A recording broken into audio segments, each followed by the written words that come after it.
આપણે राजेश भाऊ रामदेव वाड़िया ने वावड़दा के प्रॉपर वहाँ के रहने वाले, वैसे वो अभी रहते हैं जलगांव। कुछ टीचर है वो। हाँ हाँ जी जी जी जी। तो वो कल मुझे फ़ोन से भी बात किए थे और कमेंट में भी डाले हैं वो आप लोगों को। उनको कोई मैसेज आया जैसे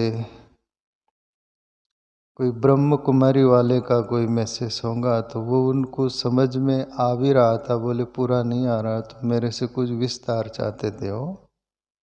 आप जो बोलोगे वो डन बोले, ऐसा कुछ उनका भाव श्रद्धा है अपना को नहीं। और उनके माध्यम से सबको वो मिले, ये भी एक अच्छा है। अभी जो बोलने वाले रहते हैं वक्ता अनुभवी, वो अपने अंदाज में बोल देते हैं। कभी भी जो ऐसे लोग होते मेल जैसे एक्सप्रेस मेल पैसेंजर होती ना, एक्सप्रेस भी बड़े बड़े स्टेशन लेता है, मेल भी ऐसा ही उनका शॉर्टकट रहता है। अभी ये कोई ब्रह्म कुमारी वाले का मैसेज है, विघ्न रूप नहीं विघ्न विनाशक बनो तो पूज्य बन जाओगे। अभी इसका उत्तर देना चाहे तो सीधा और सरल और सौंपा है, बिल्कुल। दो टूक देना चाहो तो 1 मिनट के अंदर हो जाएगा, पर उस पर विस्तार थोड़ा सा डाले तो सबको समझ में आए। ऐसा वाली बात, विघ्न रूप न बनो विघ्न विनाशक बनो तो पूज्य बन जाओगे, बिल्कुल इसमें संदेह नहीं है। इसका थोड़ा सा विश्लेषण समझने का प्रयास करें। विघ्न रूप न बनो, इसका अर्थ यह होता है कि कोई भी बात के लिए विघ्न रूप न बनो, बीच में डिस्टर्ब्स न बनो, बीच में अवरोध न बनो, बीच में किंतु परंतु करने की कोई जरूरत नहीं। जैसे शास्त्रों में मैं कहीं पढ़ा था, सुना था, नारद मुनि के प्रति बोला गया। नारद का अर्थ शायद भागवत रहस्य में पढ़ा था।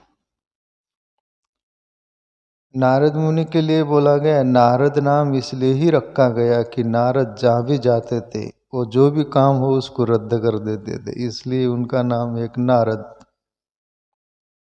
नारद, जो काम हो रहा है उसमें हस्तक्षेप कर देना, उसको रुका देना, बढ़ा देना, घटा देना, बाकी उसको डाइवर्ट कर देना। जैसे प्रभु श्री कृष्ण वसुदेव देवकी के वहाँ की घटना,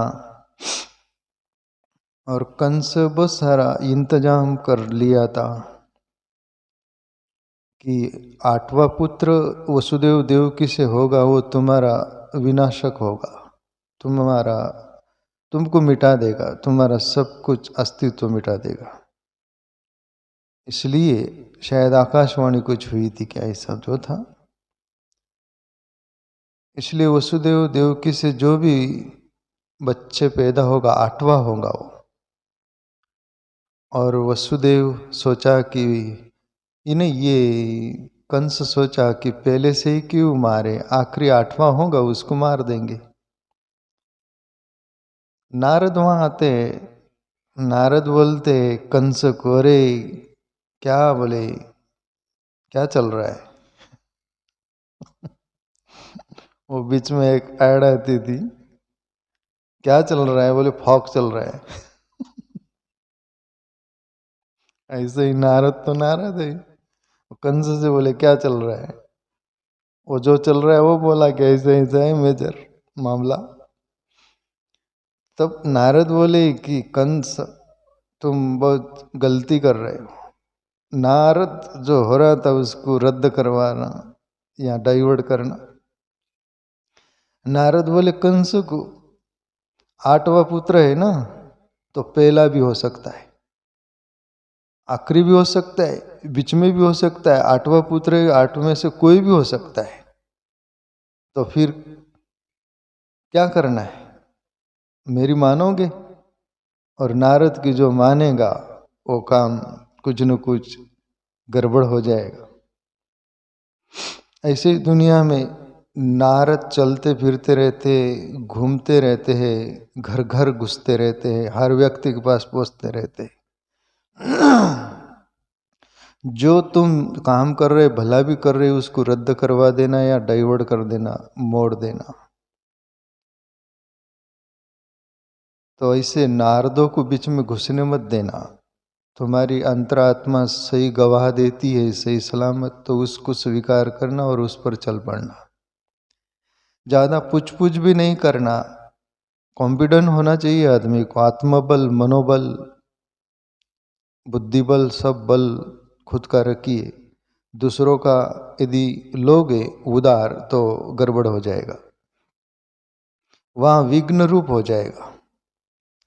लोग विघ्न रूप बनने के लिए 90%, 90% तैयार है, सॉल्यूशन नहीं उनके पास,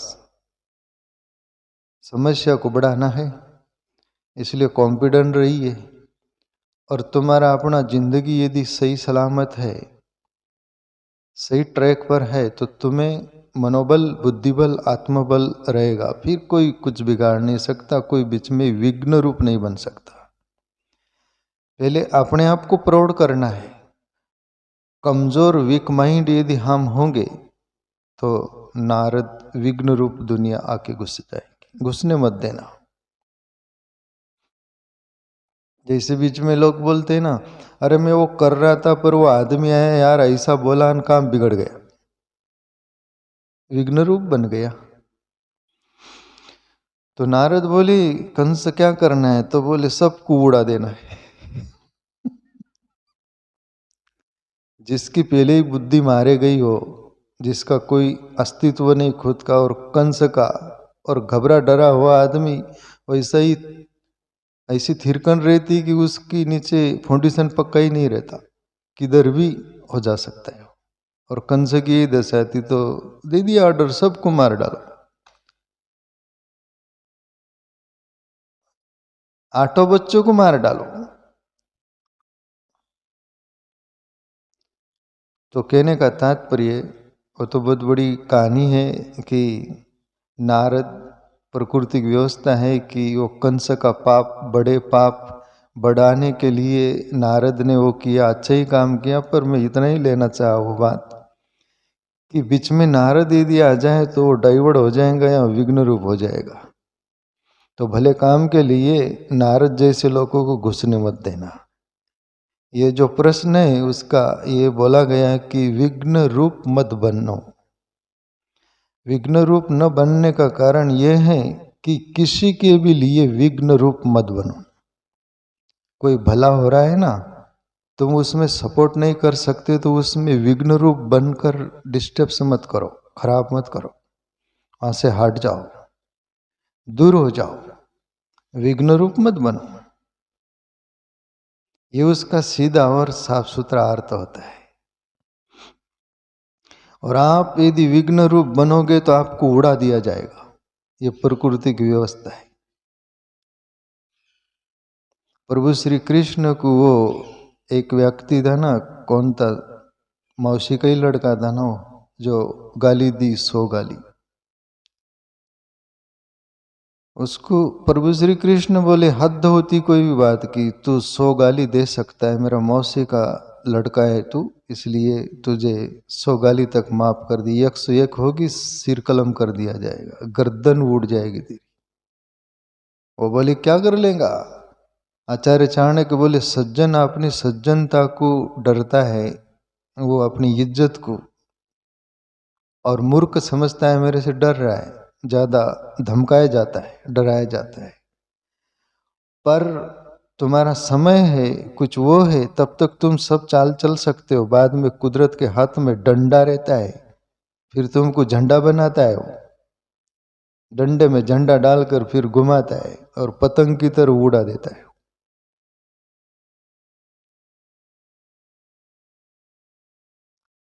तो कहने का तात्पर्य सौगाली हुई उसकी, प्रभु श्री कृष्ण उसका सिर उड़ा दिया। ऐसे ही तुम अपन किसके लिए भी विघ्न रूप बनोगे ना तो तुम्हारा खात्मा हो जाएगा, प्रकृति की ओर से या परमात्मा की ओर से। इसलिए विघ्न रूप न बनना, ये जो शब्द बोला जा रहा है, विघ्न विनाशक बनना। विघ्न विनाशक मतलब किसी का भी विघ्न हो तो उसको समाधान में बदलना, उसका विनाश करना। विघ्न को बढ़ाना नहीं, उसको घटाना, विघ्न को दुरुस्त करना, सुधारना। तो सीधी बात है, आप पूजनीय बन जाओगे। जैसे लोग गुण गाएंगे, अरे ऐसा हो रहा था, खतरनाक था, इतना इतना विघ्न था, इतना डिस्टर्ब्स था, पर वो आदमी आया यार तो वो विघ्न टाल दिया। कितना अच्छा व्यक्ति है, आदमी है, अरे बहुत धन्यवाद देने जैसा आदमी है। तो वो पूजनीय रूप हो गया, सम्मान्य हो गया। तो विघ्न रूप मत बनो, विघ्न विनाशक बनो तो तुम पूजनीय हो जाओगे। तो जिंदगी में कभी भी पॉजिटिव रूप से जियो, नेगेटिव रूप से जीने में कोई फायदा नहीं, उससे हानि ही हानि है। प्यारे मित्रों, तुम्हारा सब कुछ खोजा जा सकता है, वहां पर कुछ पाओगे नहीं। कभी भी जिंदगी में त्याग रखिए, वैराग्य रखिए, प्रेम रखिए, करुणा रखिए, दैवी गुण से भरा हुआ जीवन होगा तो आप विघ्न रूप नहीं बनोगे, विघ्न विनाशक बनोगे। जिंदगी में जितना आसुरी प्रवृत्ति का स्वभाव होगा, विचार होंगे, उतने तुम विघ्न रूप बनोगे। तो अपने को इस अंदाज में जीवन मोड़िए। कभी भी आप किसी का भी बुरा हो रहा हो, उसको यदि सही ढंग से दिशा दे देते हो तो आशीर्वाद लेना नहीं पड़ता, आशीर्वाद मिल जाता है।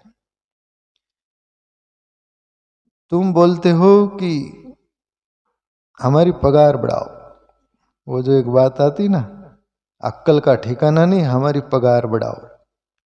पर अक्ल होंगी तो तुम्हारी पगार सामने वाला बढ़ा देगा, और अक्ल नहीं होगी तो पगार जितनी होगी उसमें से कम कर देगा। दूसरा ज्यादा हो जाए तुमको हकल देगा।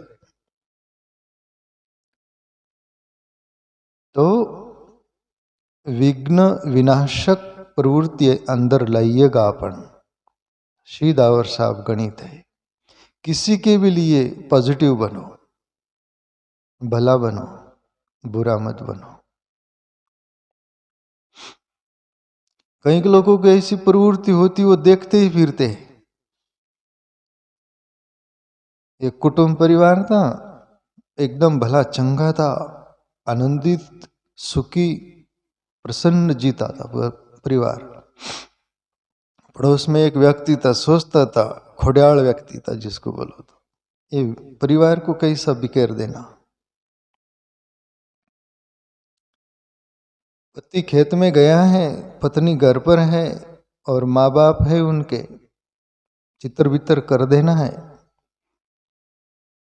तो पति को जाकर बोलता है खेत में कि तेरी पत्नी का पता है तुझे? और बोले इतने साल से शादी हुई, पता क्या, सब पता है। अरे वो नहीं बोल रहा मैं, मंत्रा जब बात करती ना कई कई से तो मंत्र चलाती, इसलिए उसका नाम मंत्रा था। ऐसे ही मंत्र की तरह विघ्न रूप बनने वाले लोग होते हैं। पति को बोलता है तेरी पत्नी के बारे में वो मालूम नहीं तेरे को, सब मालूम होगा पर वो मालूम नहीं। बोले वो क्या? तेरी पत्नी डायन है, बोले, जिसको आप लोग डाकण बोलते, डायन है। दिमाग फिर ही जाएगा ना आदमी का। पति का दिमाग फिर गया, बोले डायन है, मुझे तो आज तक मालूम नहीं। फिर मैं तो वो तो बोल रहा हूँ, क्या मालूम आपको, सब मालूम, ये मालूम नहीं। बोले खेत में पानी भर रहा था, सब कुछ तो दिमाग उसमें ही लग गया, सब विघ्न रूप आ गया सामने। बोले तेरे को देखना है ना तो शाम को रात में सोती न पत्नी, तो जागे हुए बारीक आंखें खोल कर देखना। बोले पत्नी का करिश्मा क्या, डायन है कि नहीं। और आज अम्मा से बोले आज तेरा बचना मुश्किल लग रहा है मेरे को, आज वो कुछ कर सकती है। बहुत दिमाग फिर गया उसका। और पत्नी को घर आकर बोला, तेरे को कुछ पता है क्या? वो बोली, क्या? तेरा पति के बारे में कुछ मालूम? बोले, शादी हुई सब मालूम। अरे वो मालूम है क्या? वो क्या? तेरा पति शराब पीता है ये मालूम तेरे को? बोले, ऐसा कभी मैंने सुना नहीं, देखा नहीं, ये तो है ही नहीं। बोले, तो तेरे को यदि सच आजमाना है तो रात के 12 बजे उठना तू, और पति सोया होगा ना, उसका मुंह सूंघना। बोले, तू शराब पिया हुआ है कि नहीं? पत्नी का भी दिमाग फिर गया, ऐसा तो हुआ नहीं कभी, मैंने विचार ही नहीं किया। पत्नी का मीटर चल गया, दोनों का मीटर चल रहा, दोनों सही सलामत थे, पर विघ्न रूप बीच में आके खड़ा हो गया। तो तुम्हारा भला कैसे बिखेर जाता है।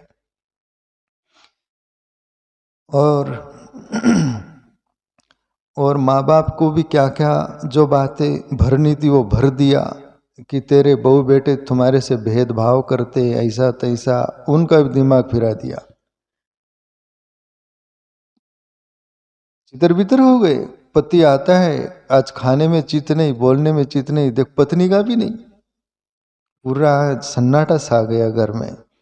और पति को बोल दिया, तो तू ऐसा ऐसा सोना। वो आज बारिश हो गया जैसे कि वहां से देख रहे, बोले तू कहीं भी सोएगा आज अमावस की रात।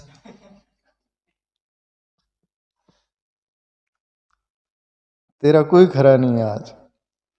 आखिरी दिन हो तो आदमी सन्नाटा जाएगा। सोया वो, नींद भी आ रही पर नींद को आने नहीं देता, आँख को मिर्ची लगा लेता क्या। 12 बजे तक जाग रहा भारी का। पत्नी सोची कि आप सो गया, 12 बजे तपासना है। पत्नी को ऐसा भी बोला था वो कि बाल छोड़ के तपासना, तो उसको तेरा मुंह नहीं दिखे सीधा, डायन जैसा।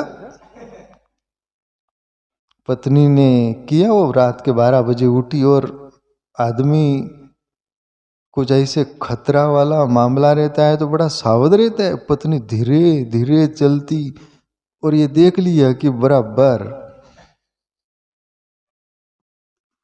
मामला खतरनाक है। आज आखिरी दिन है, पर आज वो संभालना है, नहीं तो जिंदगी से हाथ धो बैठेंगे।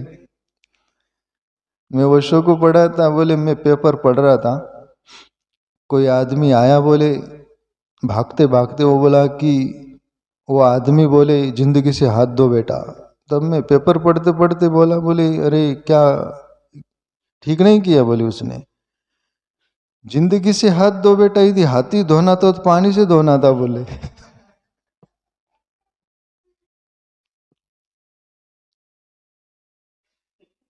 हाथ भी धोना तो पानी से धोना, जिंदगी से क्यों धोए? बोले ये अच्छी खबर नहीं, बोले बुरी खबर है, ये पेपर में भी यही क्या देखूं। तो यह आदमी सन्नाटा हुआ है कि आज कयामत का दिन है अपना। आज बच गए तो बच गए, वरना आज बदला ले लेंगी, जितनी शादी हुई सब निकाल लेंगी। वाई साहब बिल्कुल सन्नाटा। और पत्नी गई धीरे धीरे मुंह के पास, तब ये बोला था तेरा गला ही दबा देंगी। और ये एकदम गोदड़ी गादड़ी जो भी होगा, चिल्लाया बहुत। ये भी सोचिए क्या हुआ। और भाई वो घमासान होता है। पत्नी बोलती, आप शराब पीते हो? बोले मैं कभी शराब पिया नहीं। तो वो बोले कि तू भी बोल, तू डायन है, मुझे मालूम नहीं है, बिकरा। ओ माँ बाप थे वो भी जागे, पूरा घर बार जा घमासान हुआ, एक मेघ को सबको कान भर दिया था। वो उस दिन से पूरा घर बार डाउट में रहने लग गया, बिखेर गया। ये कौन आया? विघ्न। ऐसी दुनिया विघ्न रूप में आएंगी, तुम्हारा जीवन बिखेरना चाहेगी। तो सीधा और साफ ये जो उत्तर है, ये प्रश्न है, इसका उत्तर, किसी के लिए भी विघ्न रूप मत बनो, विघ्न विनाशक बनो। किसी का भी भला सोचो, भला करो। विघ्न हो तो उसको नाश करो, विघ्न को बढ़ाओ मत, चढ़ाओ मत। तो ये सीधा और साफ इतना उसका अर्थ है। तो राजेश भाऊ, वावड़ दे के जलगांव के वो टीचर है, उनका ये जो था प्रश्न, उनका उत्तर में ये देना चाहूँ। बनने के लिए बहुत है, पर इतने थोड़े में सब समझ जाना। जैसे कोई खत लिखता है और खत पूरा भर जाता है, नीचे लिख देता है, थोड़े में सब समझ लेना।